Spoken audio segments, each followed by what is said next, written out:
Então, são dois temas, o pensamento correto, depois a fala correta, são dois dos 8 assuntos principais, né? Então, começando sobre o pensamento correto, né? Tem um risco à toa aqui, mas tudo bem. Que pode ser colocado como intenção correta também. A gente vai falar mais sobre o aspecto dinâmico da atividade mental, né? A parte do entendimento, a gente viu na primeira apresentação, tem um aspecto mais cognitivo, né? E no pensamento correto, a gente vai ter uma tentativa de compreender, uma compreensão penetrante da natureza da existência. A gente vai refletir e tentar validar uma investigação que traz reestruturação de valores, né? A gente tenta utilizar o pensamento correto de forma a entender melhor a realidade e conseguir reestruturar valores para as práticas dinâmicas, para o pensamento que é mais imediatista, né? Não um pensamento simplesmente do entendimento, que é a base toda do importantíssimo primeiro capítulo desse livro que a gente falou na apresentação passada. Então, essa compreensão coloca a mente em movimento na direção das metas adequadas a essa nova visão, essa visão de reestruturação de valores. É necessário, então, um pensamento correto para a aplicação da mente e, assim, você conseguir atingir os valores, os objetivos estabelecidos, né? As metas, que a base da meta do ensinamento de Buda é o entendimento né, de uma forma penetrante na natureza da existência, um entendimento da verdade, sem os véus da ilusão e outras coisas que a gente consegue, que acabam atrapalhando o nosso entendimento, né? Então, Buda detalhou 3 tipos de pensamento: pensamento de renúncia, boa vontade e não violência ou compaixão. Vamos tentar entender. A renúncia, ele no caso é a compreensão das 4 novas verdades em relação à própria vida, faz surgir a intenção de renúncia. A compreensão das 4 novas verdades, no caso, que é o entendimento correto do capítulo anterior, faz surgir a intenção de renúncia, que é se abdicar do pensamento de desejo.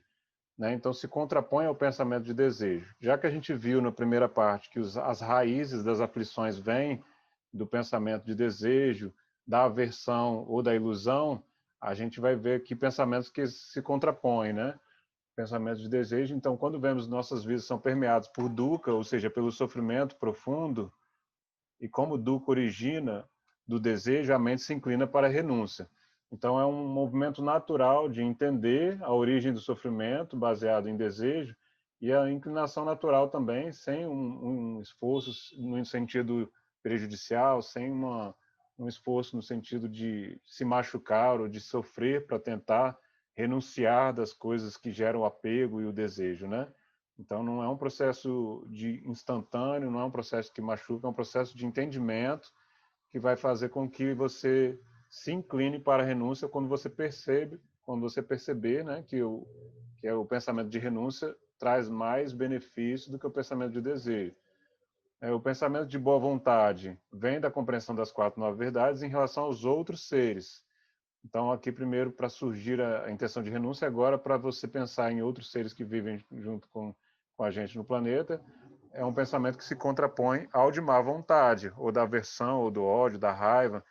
Então, a consideração principal é de que todos os seres buscam felicidade, faz com que surjam pensamentos de boa vontade, o desejo amoroso de que eles estejam bem, felizes e em paz. Então, você tem uma consideração por todos os seres para conseguir surgir esse pensamento de boa vontade. Já o pensamento de não violência, compaixão, vem da compreensão também vem, né, os dois são associados à compreensão da relação com os outros seres. Isso se contrapõe diretamente ao pensamento de prejudicar, né, um ato mais direto. A consideração de que os seres estão expostos ao sofrimento faz com que surjam pensamentos de não violência, o desejo compassivo de que eles se libertem do sofrimento. Então, assim, uma pequena diferença aqui um pensamento direto de sofrimento, né? E o pensamento de querer a felicidade dos outros seres, né? Fugir desse pensamento de sofrimento e querer a felicidade dos outros seres, no de má vontade e no de não violência. O de boa vontade e o de não violência são esses 2 tipos de pensamento. Então, Buda, meditando na floresta, ele classificava os pensamentos, né? E detalhando entre desejo, má vontade e má intenção, e reforçava seus opostos. Então, ele tentava classificar, né, o desejo que vinha, um pensamento que vinha, ele se enquadra em qual desses? Desejo, uma vontade, ou é uma má intenção, uma aversão, né, uma tentativa de se afastar de outra coisa. Ele tentava utilizar isso para reforçar exatamente o oposto, para conseguir, igual quando eu falei na apresentação passada, conseguir aplicar tirar um prego que esteja oxidado, colocar um prego novo, você precisa de esforço, de um prego novo para ser colocado e empurrar o prego velho que está lá causando suas aflições, né?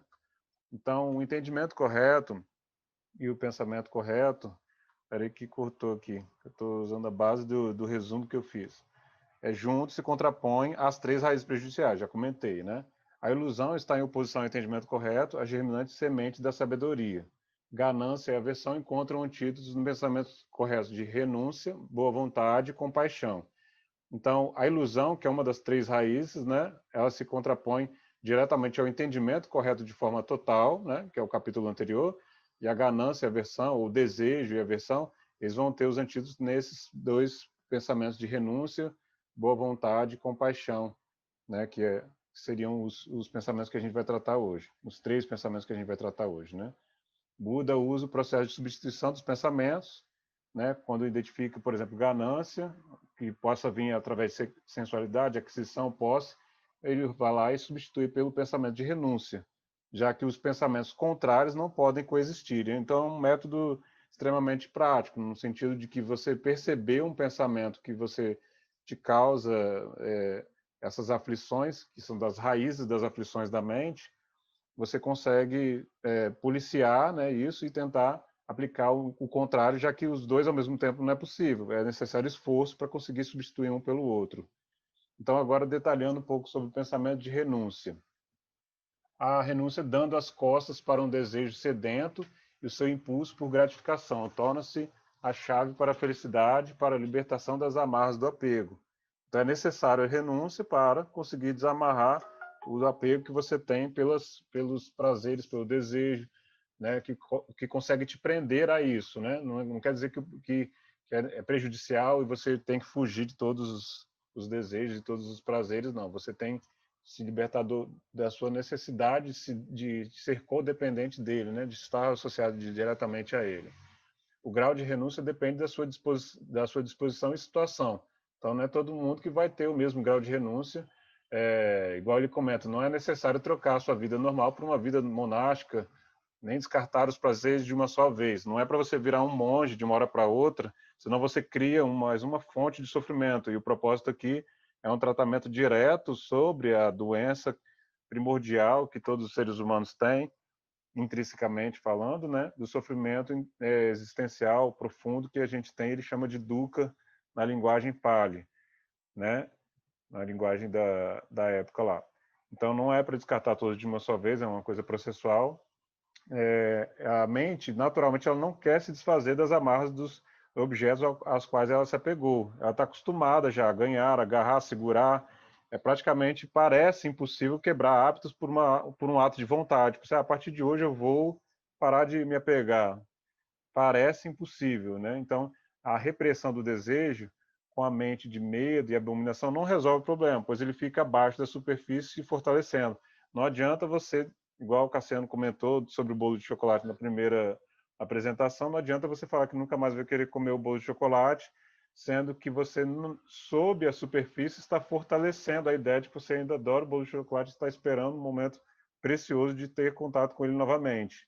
Essa repressão não é suficiente, não é a ferramenta que ele vai indicar como eficaz para resolver o problema do sofrimento.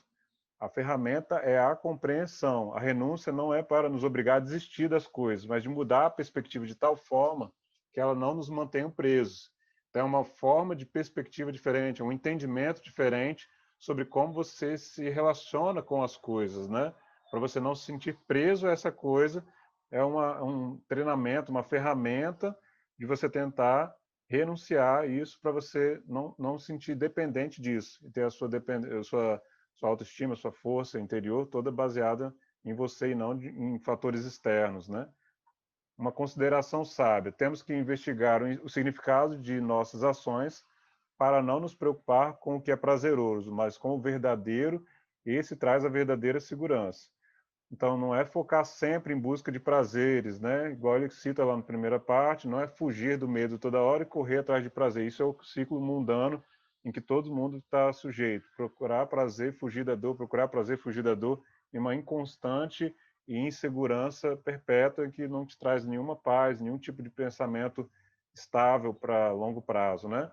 Mas a sua preocupação principal tem que ser com o que é verdadeiro, com os fatos, sem as nuvens das ilusões e das opiniões pessoais que causam tanta deturpação do que é real, do que está de frente de você.